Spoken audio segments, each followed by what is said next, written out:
California Teachers Union spending millions to attack and delegitimize charter schools. Well, if you can't out-teach them, destroy them, right, California? I'm Dr. Duke, she's Katie, and this is the Dr. Duke Show.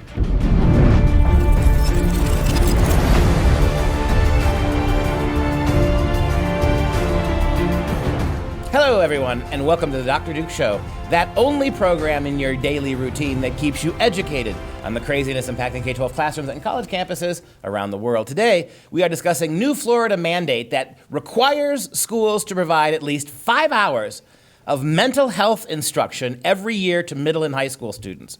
Plus, an Illinois college mandates all students attend a social justice training class. But we start in California, where the state's largest teachers union has been caught spending more than $4 million of its teachers' dues this year alone, lobbying to destroy charter schools. We know the legendary opposition of public school teachers and public school administrators to charter and private schools. We've seen in a recent show that the Labour Party in England has actually voted to ban private schools so that every school is a public school in the name of equity. Here is California, which leads leads the nation in whining about teacher pay, whining about compensation, whining about perks for teachers, very highly paid teachers relatively, all that money going to the union, who is not trying to make your schools better, not hiring better teachers, not giving better textbooks or better instruction. No, they're trying to destroy any competition to their failed schools. And at the end of the summer, we learned from the Sacramento Bee that the California Teachers Association, which is the state's largest teachers union, spent $3.6 million lobbying against charter schools from just April to June. So overall, they have $4.3 million spent on lobbying in 2019, but just from April to June, that little time frame, they spent $3.6 million. That's more than $1 million they're spending per month, because I haven't taken that Common Core math, so I could do the math on that one. That's insane. And you just pointed out for part of the year they've spent that money. And what we see here is what we've always known. The teachers union is not interested in your kids. The teachers union is interested in enriching themselves, politicizing education, and getting better benefits and perks for teachers who can't provide basic literacy to your kids. It wasn't that long ago that we reported on stories where 8 out of 10 African-American male school kids in high school in California are not literate. They can't read. You've got one of the lowest NAEP scores anywhere in the country, in the major cities of Los Angeles, all throughout California. It's a radical disaster. And you're spending those kind of resources to lobby to destroy any kind of school that does it better than you. Specifically, what they're doing is these education monopolists are pushing bills that would hand greater charter authorization and oversight to the local districts and county offices and limit a charter school to operating within the boundaries of its authorizing body. In other words, we'll put those successful schools under the thumb of those people who ruined the public schools. Yes. Right? And then we'll force them to conform to our failed program and cough up more money to do it. And if you want to look at the positives, because I like at least looking at some sort of positive, the good news is that there have been 2 anti-charter bills that have attempted to be passed, and both have failed. And that was Assembly bill that tried to cap charters and a Senate bill that was banning the creation of any new charters until 2022. Allow me to make an analogy, right? So charter schools are outperforming public schools. Charter schools are doing well what public schools can't teach their kids to do. That would be like the teachers union spending $4 a year to ban actual math because California teachers can't teach kids math, right? California school teachers can't teach kids math at appropriate grade levels. Those kids are way behind in math knowledge. And so the equivalent here would be suing math, taking $4 million a month to fight the idea of math. Math is socially unjust because our inept and politicized teachers can't teach it correctly. That's what they're doing to charter schools. Well, we know that math is racist and all that other stuff. Cultural appropriation. It's the scientific method and empiricism are vestiges of white supremacy. You betcha. Says the schools. So the union spokesperson actually tried to claim that they're trying to hold charters accountable, and that's why these TV and radio ads at the expense of $4.3 million this year have been going to promote, the various bills so that we can hold those charters accountable. America, listen to what was just said. Listen to what was just said here, okay? That we are going to hold accountable charter schools. because they are more successful than we are. That's the only thing you can hold them accountable for. They do it better, they do it cheaper, they do it more effectively, they do it without the politics, they do it without the sex. And you're going to hold them accountable to what? Your standard of failure. Call on me. They are going to, all of this is to ensure that all students have a quality school and a quality education. And by quality, they mean lower. Yes. That's the only, there is no other possible way you can interpret that. The facts are the facts. The charters outpace them. The charters do it with less money. The charters do it with less socialization and sexualization.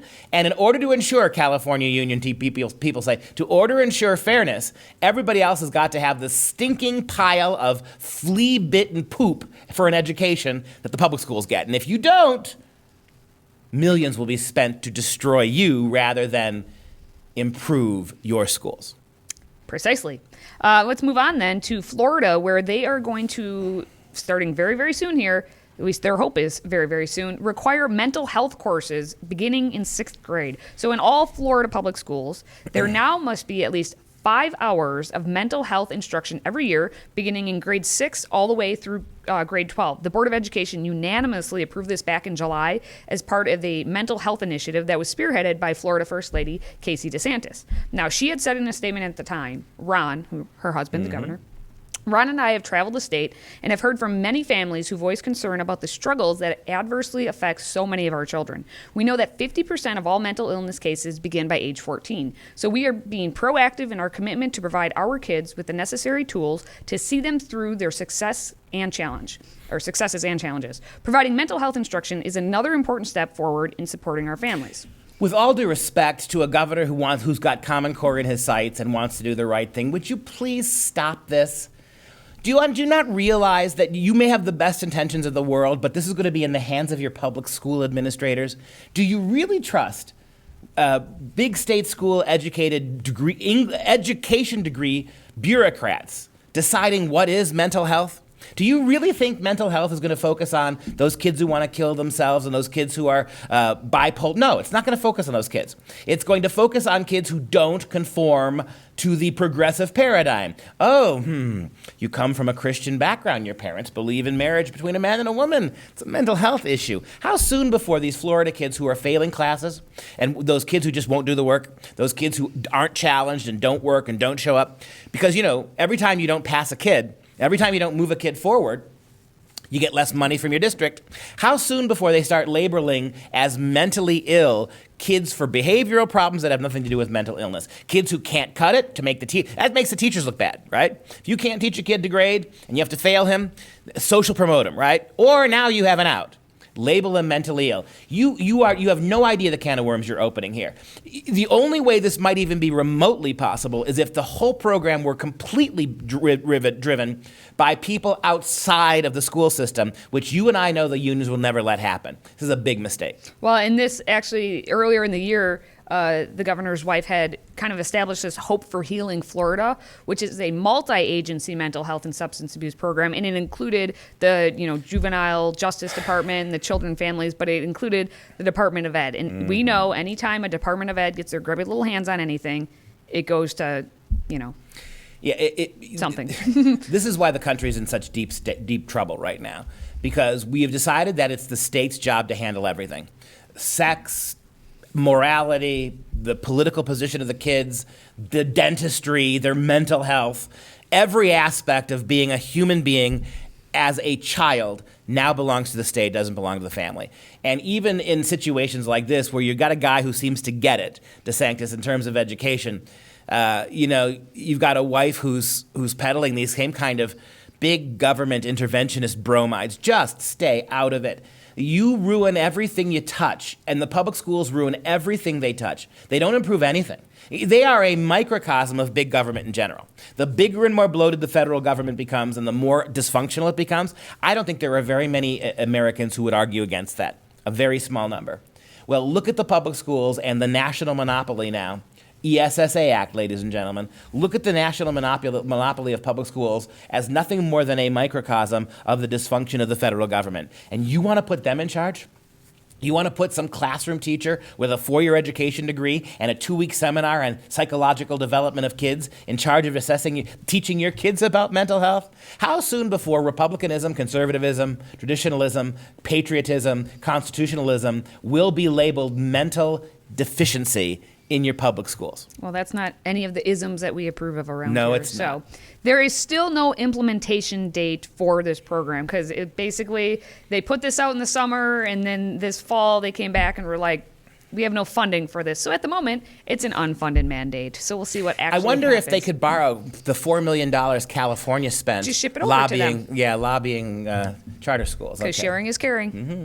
All right. Well, we have a story then. You know, we've gone kind of all over the country. Let's come back here to the Midwest. In Naperville, Illinois, we're at North Central College.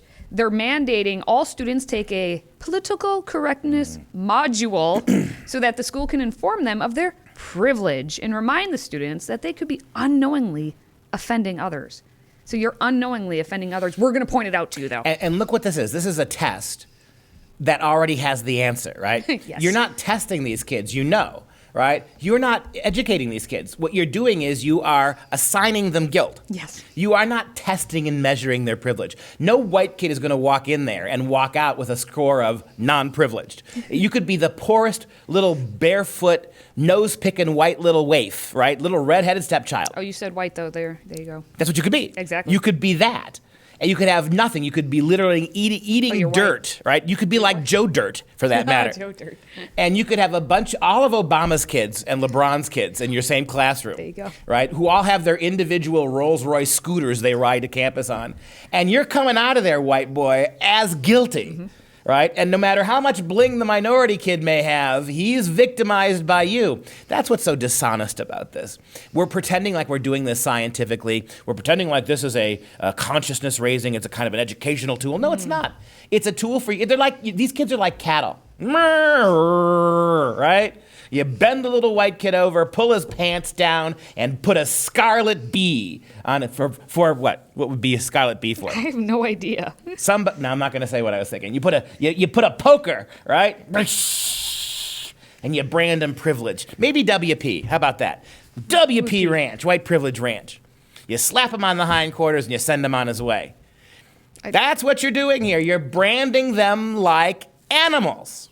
Your skin color is such that you must be branded and hogtied. He clearly has never been on a farm or knows Pig what suey. the heck is going on, but that's okay. Let's get back to the story where Hope Flynn is the chapter president for Turning Point USA, and she actually told Breitbart News of how her experience went doing this module. She said the module did ask us to describe our diversity, which basically meant we had to tell them what our race was, what our gender was, what our sexual orientation was, our religion, and then our political orientation. The entire time they would ask us these pretty personal questions. We were also asked to describe what our privilege would be. So if we had a race privilege, a body type privilege, a gender privilege, and to document if we'd ever been in a situation where we had committed a microaggression, and if that was due to any of our privileges that we had to describe.